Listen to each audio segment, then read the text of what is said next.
Okay. Hi. Today I am here with Zai Pacheco.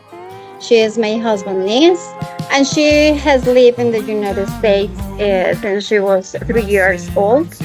She is 24 now, and she lives in Orlando, Florida. And she works at Mitsubishi Power Americas. She is also studying a master's degree in industrial and organizational psychology. I'm really happy to talk with you and learn more about your experiences living, working, and studying in the US. Thanks for taking the time to speak with me today. And so we are going to start. So, to begin, can you tell us a little about yourself and your background? My name is Zai. I've lived here since I was around 3 years old. I moved to from Miami, that's where I lived originally, to Naples. And then from there, I went to the Florida State University to get my bachelor's in psychology. And from there, I decided to get a master's here in Orlando. So I've been living here ever since. And I got an internship on a team that works with people development programs. So I use psychology to basically create a positive work culture and help motivate employees and stuff like that. My free time, I like to cook. I like to play soccer, spend time with friends and family. So that's a little bit about me. Okay, thank you. So interested. Okay, I'm so curious about your childhood. So, how was your experience growing up in the United States after having been born in another country? My experience was pretty much like every other person's experience because I was so young. The difference was that growing up, I got to go to Colombia every year for around 2 to 3 months. So I got to get a lot of like my experience like in another country and just learn about the cultures in Colombia as well and keep those roots. But there's so much diversity, especially here in Florida, that there's a lot of like Hispanics and people from all over. So I got to still be exposed to a lot of that culture while still living like this American lifestyle. So it's pretty much regular, like. Yeah, okay. Mhm. Okay, yes, talking about that. So, about where you live now, what do you like the most about living in Orlando? I like that there's a lot to do. There's a lot of different foods. I love to try different foods from different countries. So that's something I really like to do. I like there's places to go outside. So I'm never bored here. Oh, wow, I need it.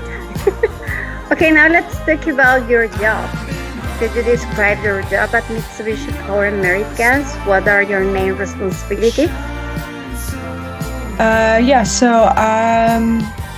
We're a small team. We're a team of 4 people for a company of 800, a business of 800 people. And my job is to support our people development programs, which have a variety of different topics. So one of the main things I drive is one of the main programs. There's three that I drive of like all of the programs that we have.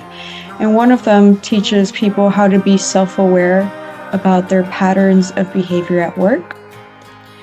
And so my role, like we basically help teach that to employees. That way that they learn what they're used to and maybe what their peers are used to, like how they work. And to understand that no one works the same way. So it's important to adapt to the needs of others, especially if you have a manager who needs things a certain way. It helps people collaborate and communicate more effectively. I help with the onboarding experience. I help design some trainings, stuff like that. I'm not too hands on right now, but we all work together to basically do that. Wow.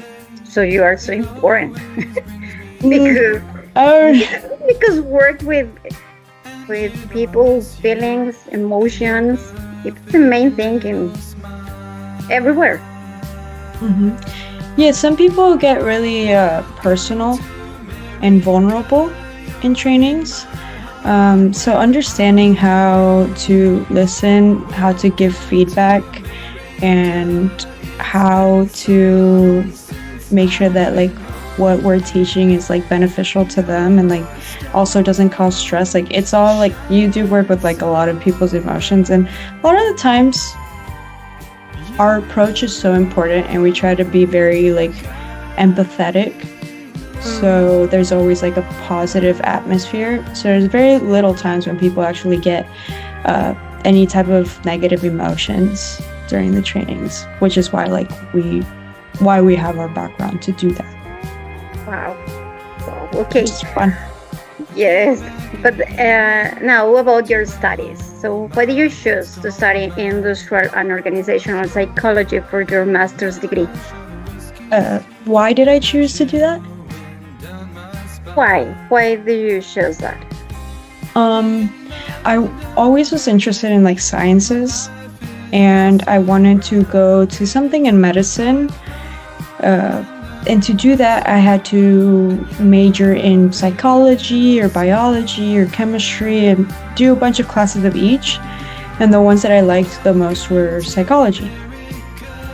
And in the end, I decided I didn't want to do medicine and I wanted to go more into psychology because it was so interesting to me to understand people's behaviors. Mhm. But I didn't want to go into therapy because that's a lot of emotional weight. And what they do is so great. However, I did not want to do that. I wanted to uh, still be able to analyze behavior and apply it in a good way for people. Mhm. And industrial and organizational psychology does just that. You learn how people function at work and the way to test things that they do at work and use data to make sure that, you know, any initiatives are saving the company money while still having like that psych background. So it's like a cool like business and psychology medium that I like. Okay. Okay, now speaking about culture, do you feel connected to your Latin roots? How do you keep that connection? Yeah, I mean, I have, like I said, I visited Colombia every year for so many months at a time. So just, you know, continuously trying to go and make time to visit family. Um, my mom is still your stereotypical Colombian mom. So she reminds me of my roots, and so does my dad. Um, having friends and that are also Colombian or people at work. There's a lot of Colombians at my job, surprisingly. Wow. Um, every Hispanic there is either Colombian or like every Latin person there is either Colombian or Brazilian. So there's a lot. I'm able to be exposed to my culture then, and my grandma comes to visit often as well. So there's like I have a couple reminders of that.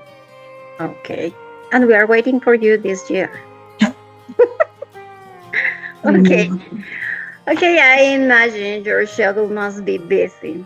How do you balance working full time and studying for your master's degree?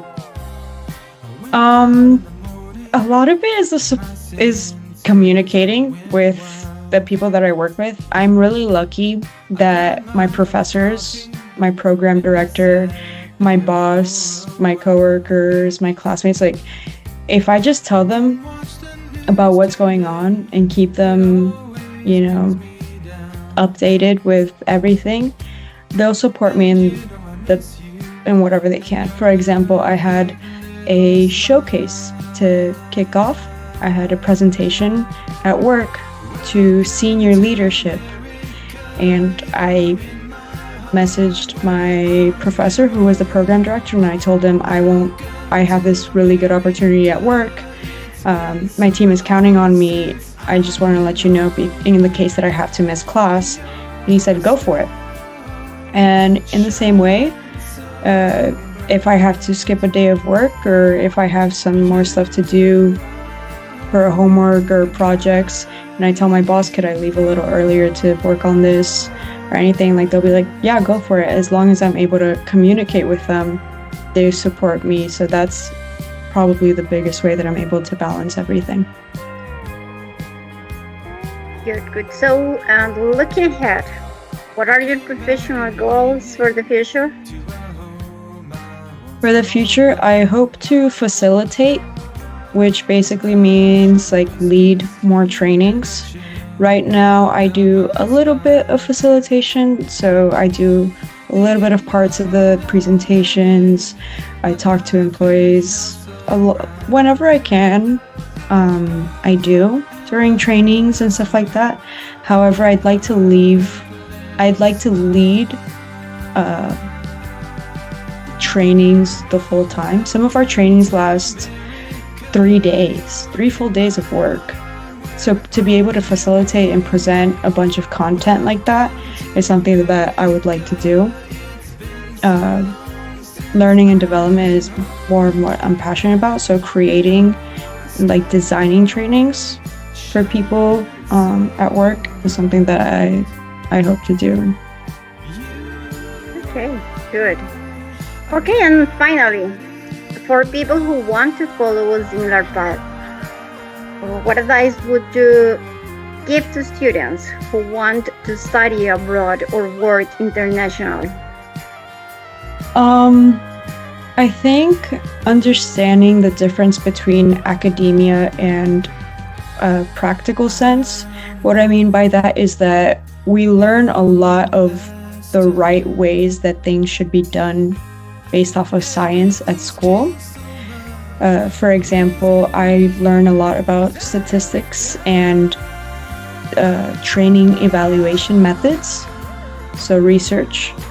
And a lot of the times you can't apply that to big companies that are very fast-paced in the way that you want to. There's a lot of perfectionism that comes behind academia and school.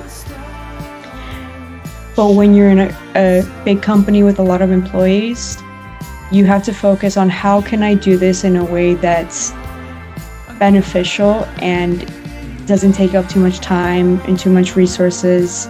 And that can cause things to not be perfect. And that's okay as long as it still brings in like some benefit. Oh, wow. That's a good idea. Thank you. Thank you so much. Bye. So I hope to see you soon here in Colombia, okay? Me too. So thanks for your time. Of course. Okay, bye-bye. Okay. And I'm going to stop it.